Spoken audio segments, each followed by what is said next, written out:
नाशिक जिल्ह्यातील त्र्यंबकेश्वर तालुक्याच्या महाराष्ट्र गुजरात हद्दलगत बहुल आदिवासी गावे आहेत। या गाव पाडा वाडी वस्तीला पेसा कायदा लागू आहे। या गावाच्या बहुतेक मतदारांपर्यंत पेसा कायद्याची योग्य माहिती पोहोचलेली नाही।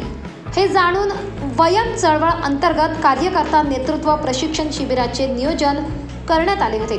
संस्थेचे सहसंस्थापिका दीपाली गोपटे यांच्या मार्गदर्शनाने विनायक थाळकर यांच्या अध्यक्षतेखाली ओझरखेड येथे कार्यकर्ता नेतृत्व प्रशिक्षण शिबिर संपन्न झाले।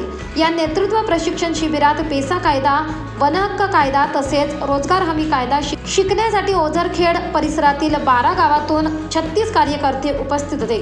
वयम चळवळीचे कार्यवाह प्रकाश बरफ आणि पूर्णवेळ कार्यकर्ता भास्कर चिबडे उपस्थित होते। तसेच या नेतृत्व प्रशिक्षण शिबिरात महिला सभा, जैवविविधता या विषयावर मार्गदर्शन करण्यासाठी इकोनेट संस्थेचे ग्रामसभा सोबती शंकर निंबारे उपस्थित होते। ओझरखेड येथे दिनांक 17 ते 18 2 दिवसीय निवासी नेतृत्व प्रशिक्षण शिबिरात प्रथम कार्यकर्त्यांची व त्यांच्या गावांची ओळख करून घेतली व नंतर वयम चळवळीचे गीत गाऊन खेळीमेळीच्या आनंदात 2 दिवसात ग्रामपंचायतीचे अधिनियम, पेसा, ग्रामसभा नियम, रोजगार हमी कायद्याचे नियम तसेच वैयक्तिक व सामूहिक वनहक्क अधिनियम यांची शिकवण गाव कार्यकर्त्यांना वयम चळवळीने प्रशिक्षण दिले। तसेच जैवविविधता व महिला ग्रामसभा या विषयावर ग्रामसभा सोबती शंकर निंबारे यांनी गाव कार्यकर्त्यांना मार्गदर्शन केले। राम राम, मी वयम चळवळीचा कार्यवाह प्रकाश बरफ। आपल्या विकासाची आपली चळवळ काल दिनांक 17/1/2024 रोजी ते आज असं 2 दिवसाचं प्रशिक्षण ह्या त्र्यंबकेश्वर तालुका जिल्हा नाशिक या ठिकाणी ओझरखेड इथे मंदिरामध्ये संपन्न झालं। ते शिबिर घेण्याचं मुख्य कारण असं होतं की आदिवासी समाजातील अनुसूचित क्षेत्रातील ज्या विकासाच्या वाटा थांबलेल्या आहेत, ज्या विकासाच्या वाटा जिथे गोठलेल्या आहेत, थांबलेल्या आहेत, त्याच्यासाठी वयम चळवळ मागील 10 वर्षापासून सतत आदिवासी समाजासाठी प्रयत्न करते। ज्याच्यातून समाजातला जो कुठलेला विकास आहे, जो रोजगार हमीचा असो, वनहक्कातला असो, ज्याच्यात पलाटाचा प्रश्न असो, रोजगार हमीतलं कामाचं असो, ह्या सगळ्या प्रश्नाचे अभ्यास आम्ही केला आणि समाजाला शिकवला। ज्याच्यातून समाजामध्ये रोजगार हमीतून 100हून अधिक दिवस काम मिळेल। वनपलाटातल्या ज्यांचे वैयक्तिक वनपलाट आहेत, रस्ते आहेत, रस्त्याचे प्रश्न आहेत, हे सगळे प्रश्न सोडवण्यासाठी वयम चळवळ ह्या सगळ्या समाजासाठी, आदिवासी समाजासाठी नाही तर अनुसूचित सगळ्या समाजासाठी एकोपाने एक खांद्याला खांदा लावून हे आता आपल्या त्र्यंबकेश्वर तालुक्यामध्ये उतरले आहे। त्याचं हे शिबिर संपन्न झालं आहे आणि लोकांनी पण याच्यामध्ये आपला सहभाग नोंदवला, ज्याच्यातून लोकांना ही गरज आहे हे आमच्याही लक्षात आलं आणि पुढे लोक आपल्या गावातली ही आपली वयम चळवळ मोठ्या प्रमाणात उभी करतील असं मला वाटतं। धन्यवाद। वयम आपल्या विकासाची आपली चळवळ आयोजित जे नेतृत्व शिबिर आहे हे त्र्यंबकेश्वर तालुक्यातील गावांचं नेतृत्व शिबिर 17 आणि 18 जानेवारी रोजी नियोजित होतं। ते 17 आणि 18 जानेवारीच्या ह्या दिवसामध्ये त्र्यंबकेश्वर तालुक्यातील ओझरखेड ग्रामपंचायतपैकी कृष्ण मंदिर जे ठिकाण आहे, ह्या ठिकाणी त्र्यंबकेश्वर तालुक्यातील ह्या शेजारच्या 5 ग्रामपंचायतीमधून साधारण 12 गावं ह्या शिबिरामध्ये उपस्थित झाले होते आणि ह्या शिबिरामध्ये 12 गावातून साधारण 36 लोक ह्या शिबिरामध्ये सहभागी झाले होते।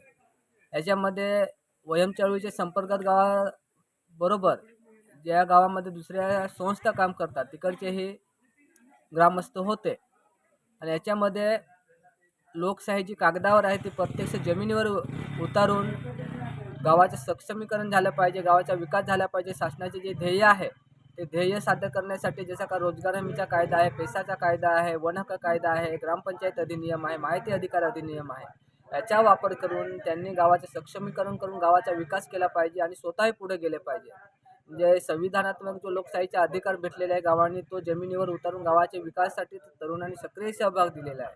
तर आपण जे नेतृत्व शिबिर आयोजित केलेलं होतं त्या नेतृत्व शिबिरामध्ये आपण पोटासाठी काम, पोटासाठी भाकरी आणि हातासाठी काम असं शासनाने ध्येय साधून जो रोजगार हमीचा कायदा केलेला आहे, त्या कायद्यातील हाताला कामाबरोबर पायाभूत मालमत्ता निर्मितीची कामं होण्याची जी अपेक्षित आहेत, तसं तिथे रोजगार न मिळणे ही सगळ्यात वाईट गोष्ट आहे। पण आमचे हे ध्येय आहे का आता शिबिरामधून जे शिकून गेलेले आहेत तर निश्चितच त्यांच्या गावात कमीत कमी रोजगाराचं काम जे मिळेल ते तरी 5-5 मास्टर करतील असं त्यांनी विश्वास व्यक्त केलेला आहे. दुसरं असं आहे का जी पेसा कायद्याअंतर्गत पाडावाडी वस्तीमध्ये स्वतंत्र पेसा गाव घोषित झालेले त्या घोषित झालेल्या गावामध्ये ज्या ग्रामसभा सुरू आहेत त्या अधिक जोमाने सक्रिय होऊन त्यांच्यामध्ये जो 5% अबंध निधी जमा झालेला नाही तो ह्या वर्षाचा त्यांच्या खात्यात जमा करतील आणि त्या येणाऱ्या निधीमधून गावाच्या सर्वांगीण विकासासाठी जी ग्रामसभा ठरवेल ती कामं ते करतील.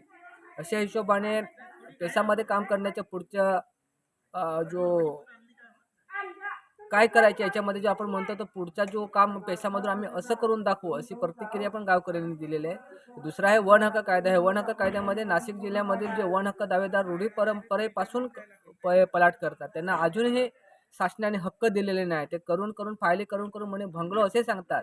तर अशा दावेदारांना वनपट्टे मिळेपर्यंत चळवळ त्यांच्या सोबत आहे आणि वनपट्टे मिळवून देण्यासाठी जो कायद्याअंतर्गत ते सगळी लढाई आहे ती आपण वयम चळवळ ही सर्वसामान्य नागरिकाबरोबर आहे.